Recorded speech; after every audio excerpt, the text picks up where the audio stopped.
오늘은 흑암을 비추는 빛, 흑암을 비추는 빛이라는 제목으로 우리 하나님 말씀 함께 나누도록 하겠습니다.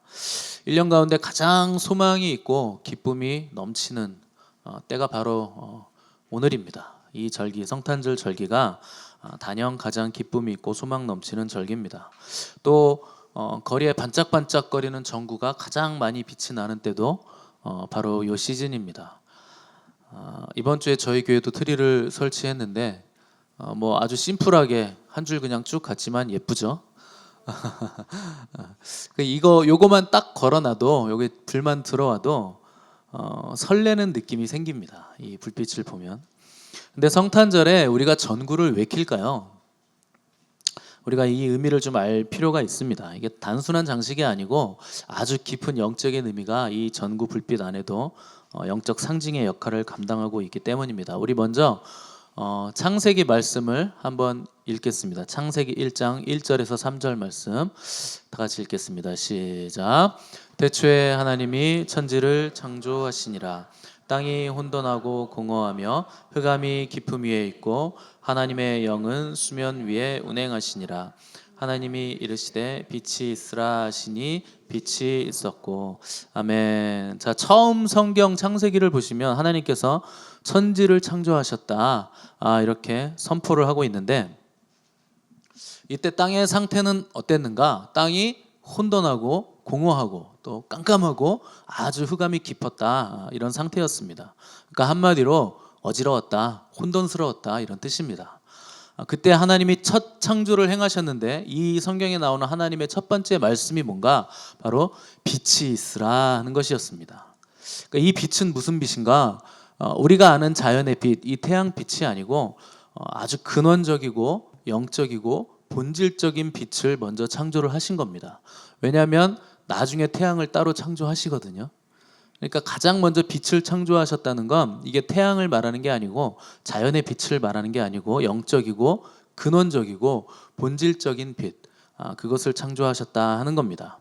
요한복음 1장 1절에서 5절을 보시면 이 빛이 뭔가 잘 설명을 해놨는데, 우리 요한복음 1장 1절에서 5절 한번 읽어보겠습니다. 시작. 태초에 말씀이 계시니라. 이 말씀이 하나님과 함께 계셨으니 이 말씀은 곧 하나님이시니라. 그가 태초에 하나님과 함께 계셨고 만물이 그로 말미암아 지은 바 되었으니 지은 것이 하나도 그가 없이는 된 것이 없느니라. 그 안에 생명이 있었으니 이 생명은 사람들의 빛이라. 말씀이 육신이 되어 우리 가운데 거하심에 우리가 그의 영광을 보니 아버지의 독생자의 영광이요 은혜와 진리가 충만하더라. 아멘. 자, 사도 요한이 이 빛에 대해서 설명을 잘 해놨는데, 빛을 설명하면서 동시에 말씀에 대해서도 또 소개를 했습니다. 왜 그런가? 이 빛과 말씀이 한 분이라서 그래요. 그러니까 태초에 있었던 말씀이신 그분이 또한 빛이십니다. 그러니까 여기서 말씀이신 그분은 하나님과 함께 계셨다가 인간의 몸을 입으시고 세상에 오신 하나님의 아들 예수 그리스도를 지금 말씀으로 소개하고 있으면서 그분이 또한 말씀이시면서 또한 빛이다 하는 것을 요한이 지금 말을 하고 있는 겁니다. 그래서 우리가 예수님을 만나게 되면 그분이 말씀하시는 분이라 하는 것을 우리가 가장 먼저 알게 됩니다. 그분이 말씀이시기 때문에 우리에게 말씀을 하시는 거예요. 그리고 예수님을 만나면 우리가 말씀을 만나게 되는 것이고, 또 예수님을 만나면 우리가 영원한 생명 안에 거하게 되는 것이고, 또 그 생명 안에 있는 빛을 우리가 체험할 수 있게 된다 하는 것입니다. 그러니까 예수님은 말씀이시고 생명이시고 빛이십니다. 이것이 믿어지느냐 믿어지지 않느냐로 이게 진리냐 이단이냐 갈라지는 것이고, 천국과 지옥으로 갈라지게 된다 하는 것입니다. 우리가 보통 빛이라고 할 때는요, 이 눈에 보이는 빛을 말합니다. 그 눈에 보인다 그래서 가시광선 그러는 거예요. 가시적으로 볼 수 있는 빛은 가시광선이죠. 근데 자연계에서는요, 눈에 보이는 빛이 대부분이지만 보이지 않는 빛도 있습니다. 여러분, 과학적으로만 접근을 해도요, 이 보이지 않는 빛을 발견할 수 있는데 그걸 적외선이라든지 자외선이라든지 이렇게 부르는데 보이지 않는 빛이죠. 근데 자연계에서 눈에 보이는 빛의 특징은 뭔가? 빛이 비추면 반드시 그 뒤로 뭐가 생길까요? 이렇게 앞에서 제 비추잖아요. 그럼 제 뒤에 뭐가 생길까요? 그림자가 생깁니다. 이게 자연의 빛의 특징이에요. 자연의 빛은요, 한계를 가지고 있는데 빛이 막힌다는 거예요. 자연의 빛은요, 물건이 있거나 사람이 있거나 건물을 세우면 그 뒤에 그림자가 생깁니다. 빛이 투과하지 못하고 막히는 겁니다. 그런데 하나님께서 태초에 창조하신 그 본질적인 빛, 이 하나님의 빛은 그림자가 없습니다. 그래서 야고보서 보시면 온갖 좋은 은사와 온전한 선물이 다 위로부터 빛들의 아버지께로부터 내려오나니 그는 변함도 없으시고 회전하는 그림자도 없으시니라. 하나님의 그 영광의 빛은요, 가릴 수가 없는 겁니다. 그림자가 없는 빛이에요. 태양빛은 땅 속에 들어가거나 굴 속에 들어가거나 어디 들어가면 막을 수 있지만 하나님의 빛은 땅의 끝까지 가도 바닷속 끝까지 가도 우주의 끝까지 가더라도 하나님의 빛은 막을 수 없고 가릴 수가 없는 빛입니다. 우리가 왜 성탄절에 전구를 켜고 빛을 비추는가? 이 영원하신 하나님의 빛이 이 땅을 비추기 시작했으면 우리가 기뻐하는 겁니다. 그래서 우리가 이 반짝이는 전구들을 켜놓는 거예요. 그러니까 다만 분위기에 들떠서 막연하게 우리가 기뻐하는 것이 아니고 죄와 어둠 속에서 신음하던 흑암에 갇힌 우리들의 영혼 속에 영원한 하나님의 빛, 구원의 빛, 이 생명의 빛이 비쳤다 하는 것을 우리가 이 성탄절에 기뻐하면서 이렇게 전등 불빛을 밝히는 것입니다. 우리 주님이 태어나실 때는 밤에 태어나셨어요. 그죠? 왜 밤에 태어나셨을까요? 세상이 이 밤과 같다는 거예요. 흑암과 같은 이 세상 속에 우리 주님은 한 줄기 빛으로 오셨기 때문에 그분이 밤에, 그리고 별이 강하게 빛나면서 그분을 비추면서 빛 대신 우리의 왕이 오신다 하는 것을 알려주시면서 그분이 그 맑고 환한 밤중에 오신 것입니다. 우리 의미를 생각하면서 함께 그 맑고 환한 밤중에 한번 우리 찬양 드리겠습니다. 그 맑고 환한 밤중에 무천사 내려와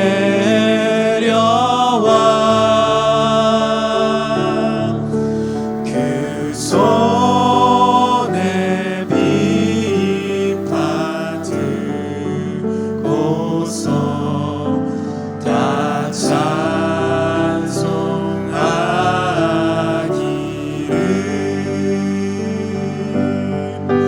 평강의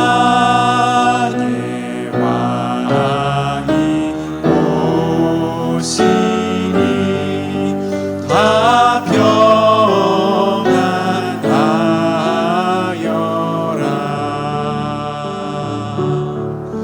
그 소란하던 세상이 다 고요하도다.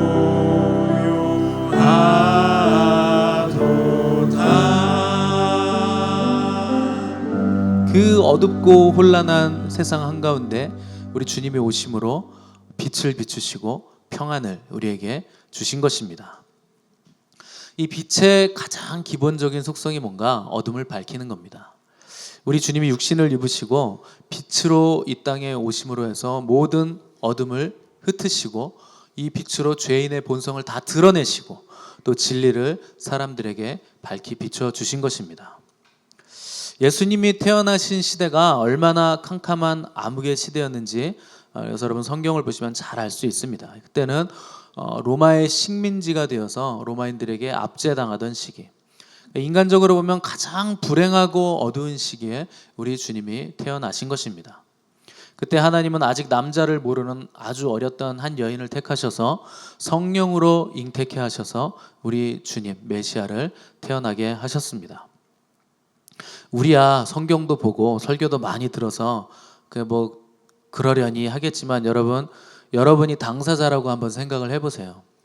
이 당사자인 요셉과 마리아는요, 이게 얼마나 고생스러운 일이었는지 말도 못할 일입니다. 요셉 입장을 한번 생각해 보시면 이게 진짜 기가 막히고 하늘이 무너질 일이에요. 오늘 본당에서 말고 저쪽에서 상영하는 위대한 탄생이라는 영화에 그때 당시 요셉과 마리아에 대한 얘기가 아주 자세하게 나오거든요. 요셉 입장에서는 약혼녀가 어느 날 갑자기 배가 불러오는 거야. 왜 약혼녀냐? 이 유대인의 결혼 제도는 우리와는 달라서 1년 동안 먼저 약혼을 하고 정혼 기간이 있습니다. 네, 이제 결혼하기까지 뭐 1년이 되든 뭐 6개월이 됐든 뭐 거의 1년을 넘지 않았는데 그 기간 동안에는요 같이 지내지는 못해요. 그런데 결혼한 것과 진배 없는 겁니다. 그래서 저 사람은 이미 내 아내인 거예요. 저 사람은 이미 내 남편인 거예요. 근데 같이 살지는 못합니다. 그래서 이제 유대인의 정원이 그렇습니다. 그런데 요셉이 정원 여인 마리아를 어느 날 봤는데 배가 약간 나온 거죠. 야, 요셉 먹고 살만 한가 보다. 가난한데 밥을 많이 먹나 보다. 처음엔 이렇게 생각했겠죠. 근데 점점 배가 나오는 거예요. 그러니까 아직 혼인 예식도 안 했는데 자기 정원한 마리아가 배가 불러오니까 이 유대인의 율법상 이 여자는요 돌로 쳐서 죽여야 됩니다. 왜냐하면 간음을 했기 때문에. 그러니까 손가락질하면서 요셉에게 율법에 따라 저 여자는 돌로 쳐 죽이는 게 마땅하다 이런 얘기를 계속 듣고 있는 겁니다. 근데 이때 요셉에게 천사가 나타나서 마리아는 성령으로 잉태된 거다. 그를 통해서 날짜는 메시아다. 이 소식을 들은 겁니다. 그래서 요셉이 마리아를 보호하기로 결정하는 거예요. 이 성령으로 잉태된 마리아도 이게 너무 억울하죠. 이게 뭐 설명할 방법이 없잖아요. 아무리 설명해도 이해도 안 될 것이고 영적으로 무지한 사람들에게는요 성령님이 하시는 일을 설명할 수가 없는 겁니다. 그게 어떻게 설명이 가능하겠습니까? 게다가 하필 또 그때 왜 갑자기 또 호적하라는 명령은 떨어져 가지고 요셉과 마리아는 홀몸도 아닌 상태에서 먼 여행길을 또 떠나야만 했었습니다. 우리 생각에는 하나님의 특별한 은혜를 받았어요. 마리아가 은혜를 받은 자여 평안할지어다. 이런 말을 들으면서 성령으로 잉태가 됐으면 사람들이 알아는 줘야 되잖아요. 하나님께서 나를 통해서 큰 일을 하신다고 한다면 알아줘야 되는데 하나님 그렇게 안 하시는 겁니다. 적어도 여행길을 간다면 내가 성령으로 잉태된 사람이면 퍼스트 클래스 정도 비행기로 모시든가 아니면 뭐 좋은 아라비아산 말이라도 사람들이 제공을 해줘야 되는데 그냥 쫓겨가는 겁니다. 돌에 맞아 죽기 일보 직전에 호적하라고 하니까 쫓겨가는 거예요.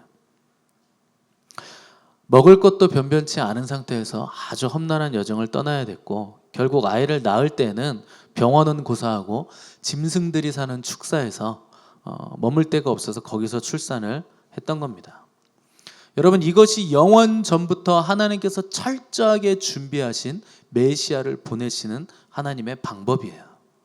우리 생각과는 너무나 다른 겁니다.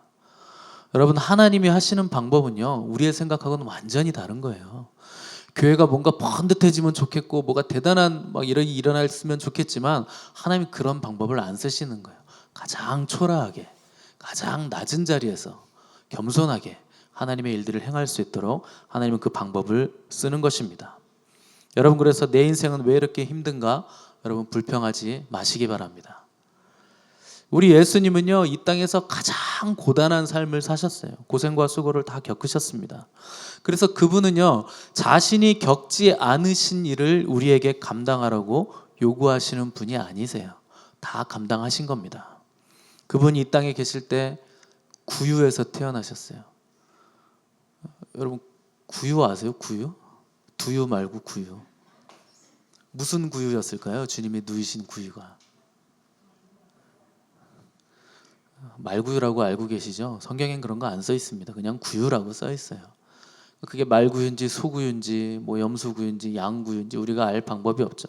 그러나 그분이 구유에 누워 계셨다 하는 것은 확실합니다. 그분은 이 땅에 계실 때 태어날 때부터 짐승들이 먹는 밥통에 누워 계셨고 슬프셨고 가난하셨고 아프셨고 배고프셨고 고되게 목수라서 또 노동을 하셨습니다. 또 재정이 풍족하지 않았기 때문에 항상 재정의 부족 때문에 힘드셨고 또 마침내 돌아가실 땐 가장 참혹한 고통과 수모와 절망을 그 한가운데서 우리 주님은 죽음을 당하셨습니다.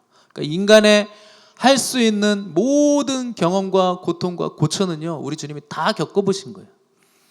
그러니까 주님은 여러분들의 작은 그 신음 하나에도 응답하실 수 있는 분이신 겁니다.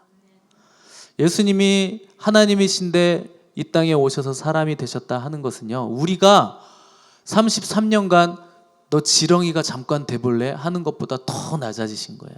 여러분 지렁이 되실 수 있으세요? 딱 30년만 지렁이 되면 내가 너를 영광스럽게 해줄게. 그것보다 더 낮아지신 게 예수님이 인간이 되신 겁니다. 인간이 하찮은 존재라는 뜻이 아니라 원래 예수님이 그토록 비교도 되지 않는 영광스러운 분이셨다 하는 겁니다. 우리 주님은요, 모든 사람들이 다 위로 올라가려고 할 때 스스로 주님만은 낮아지시고 추락하신 분이세요. 왜 그랬을까요? 사랑 때문에 그렇게 하신 거예요. 여러분, 사랑은요 추락할 수 있는 겁니다. 상대 때문에 내가 낮아질 수 있는 게 사랑이에요. 우리 주님이 나를 사랑하셨기 때문에 그토록 낮아지시고 그토록 추락을 스스로 하신 겁니다. 주님이 태어나신 그 밤을 여러분 상상해 보시기 바랍니다. 별빛이 환하고 찬란했던 그 밤에, 영광스럽고 거룩한 밤에 주님이 구유에 아주 어린 갓난 아기로 누이신 거예요. 여러분, 아기를 보시면 너무나 연약하잖아요.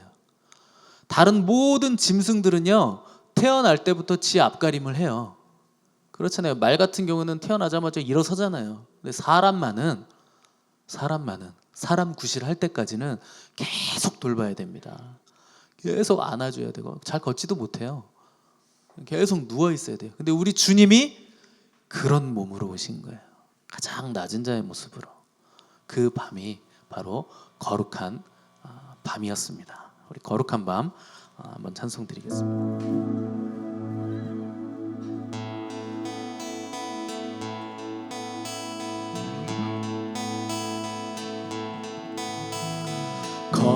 거룩한 밤 별빛이 찬란한데 거룩하신 우리 주 나셨네.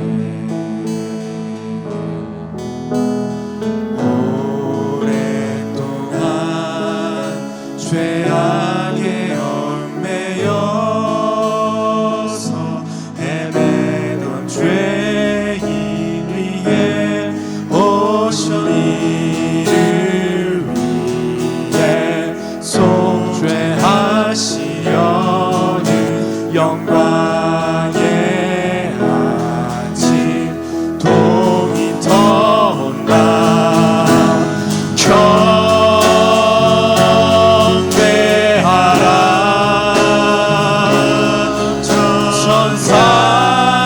천상의 깊은 소식 오 거룩한 밤 구주 강하신 밤 오 거룩한 밤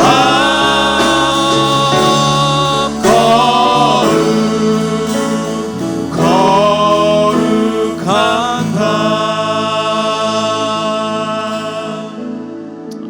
오늘 본문 보니까 예수님이 태어나시기 전 800년 전에 이사야가 온 세계를 구원할 메시아가 어린 아이로 오게 될 것이다 하는 것을 예언을 해놨습니다. 이사야는요 예수님의 탄생과 혈통 또 기름 부음 임마누엘 그분의 고난을 예언했을 뿐만 아니라 그분의 나라 천년 왕국까지 예언했던 아주 탁월한 선지자였습니다. 그가 오늘 본문에서 예언하기를 예수님이 태어나심으로 흑암에 행하던 백성이 큰 빛을 보고 사망의 그늘질 땅에 거주하던 자에게 빛이 비쳤다 이렇게 선포를 했습니다. 자, 이 구절에 의하면 세상의 본질은 뭔가 흑암이고 어둠이고 캄캄함이라 하는 것을 우리가 알 수 있습니다. 왜 세상의 본질은 흑암이고 어둠인가? 인간이 빛 대신 하나님으로부터 떨어져 나갔기 때문에 흑암이고 어둠이라 하는 것입니다. 이 땅의 모든 문제는요 다 죄의 문제입니다. 우리가 본성적으로 타락한 죄의 문제가 이 땅에 계속되는 문제들을 가지고 오고 있는 것이고 인류는 이에 대해서 아무런 해결도 하지 못하고 속수무책으로 이 죄에 휘둘리고 있는 것입니다. 과학도 철학도 교육이나 규범도 무슨 정상회담으로도 아무런 소용이 없습니다. 죄의 문제는 그토록 참혹하고 우리를 멸망시켜가고 있는 것입니다. 그러면 해답은 뭔가? 사람이 하나님께로 돌아가는 것밖에 해답은 없는 것입니다. 그런데 죄 때문에 하나님과 우리 사이를 죄가 갈라놨습니다. 그래서 우리가 하나님께로 돌아갈 방법이 없어요. 근데 자비하신 하나님은 우리가 그분께로 갈 수 있는 길을 열어주셨는데 그 길이 바로 어린 아이의 몸을 입으시고 이 땅에 오신 예수 그리스도, 그분이 하나님께로 가는 유일한 길로 열려진 것입니다. 예수 그리스도 그분만이 그래서 길이고 진리고 생명이시고 우리의 어둠을 밝힐 수 있는 유일한 빛이 되시는 것입니다. 우리 에베소서 5장 8절에서 13절 말씀 한번 읽어보겠습니다. 시작. 너희가 전에는 어둠이더니 이제는 주 안에서 빛이라. 빛의 자녀들처럼 행하라. 빛의 열매는 모든 착함과 의로움과 진실함에 있느니라. 너희는 열매 없는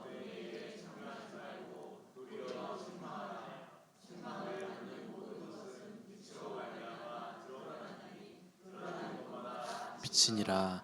아멘. 그분이 빛으로 오셔서 우리를 또한 새 성품을 주시고 신의 성품에 참여하는 빛이 되게 해 주셨습니다. 그래서 우리가 빛이라는 거예요. 여러분 잘 보세요. 너희가 전에는, 과거에는 어둠이었어요. 근데 이제는, now, 현재 너희는 주 안에서 보다 빛이다. 여러분 빛입니다. 여러분 앞으로 빛이 될 것이다가 아니에요. 이미 2000년 전에 예수님은 우리에게 너희는 빛이다 이렇게 과거형으로 설명하신 것입니다. 이 놀라운 빛은요, 땅에서부터 솟아오른 빛이 아닙니다. 이 빛은 외부에서부터 우리에게 비춰졌다 하는 것을 여러분 기억하셔야 됩니다. 구원은요, 그래서 외부로부터 오는 거예요. 우리 주님이 이 구원의 빛을 가지고 이 땅으로 내려오신 것입니다. 그러면 이 빛이 어떻게 우리에게 비춰졌는가? 오늘 본문 6절 보시면 한 아기를 통해서 우리에게 이 빛이 비춰졌다 하는 것입니다. 그 보잘것없는 짐승이 먹는 구유에 누이신 작은 그 한 아기가 이 세상 전 인류에게, 과거에 왔었던 인류, 그때 살았던 인류, 그리고 앞으로 오게 될, 아직까지도 오게 하는 모든 사람들에게 그 작은 한 아기가 빛을 비췄다는 거예요.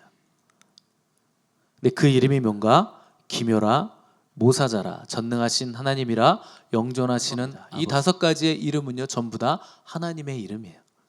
그러면 그분이 누굴까요?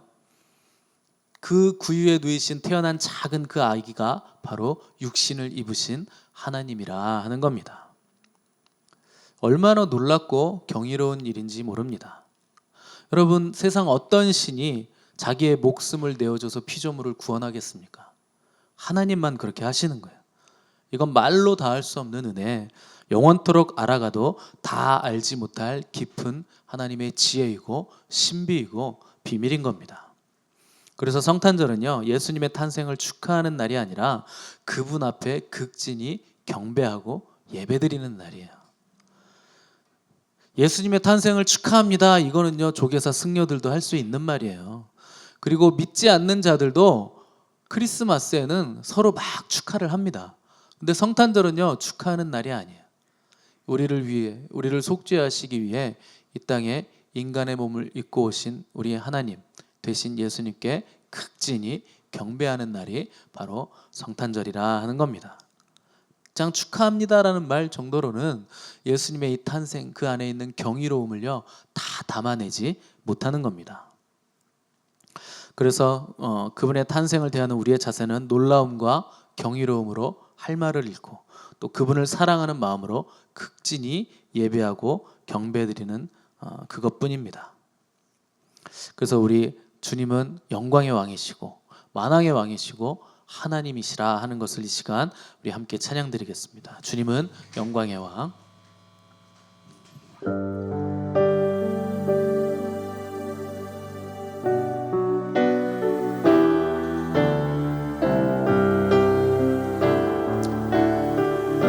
극진히 경배하시면서 주님은 영광의 왕. 주님은 영광의 왕.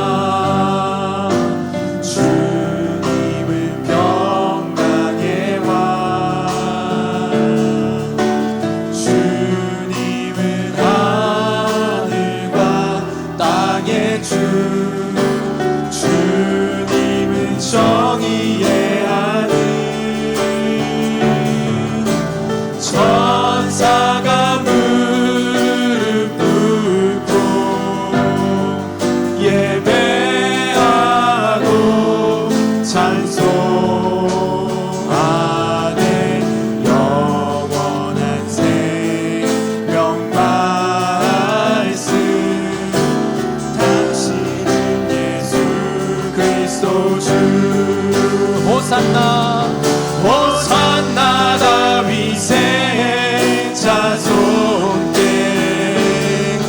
호산나 불러 왕 중에 왕 높은 하늘의 영광을 예수 주 메시아네.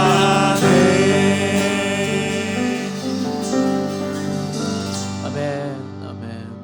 오늘 이 빛으로 오신 영광의 예수님을 여러분 만나시기 바랍니다.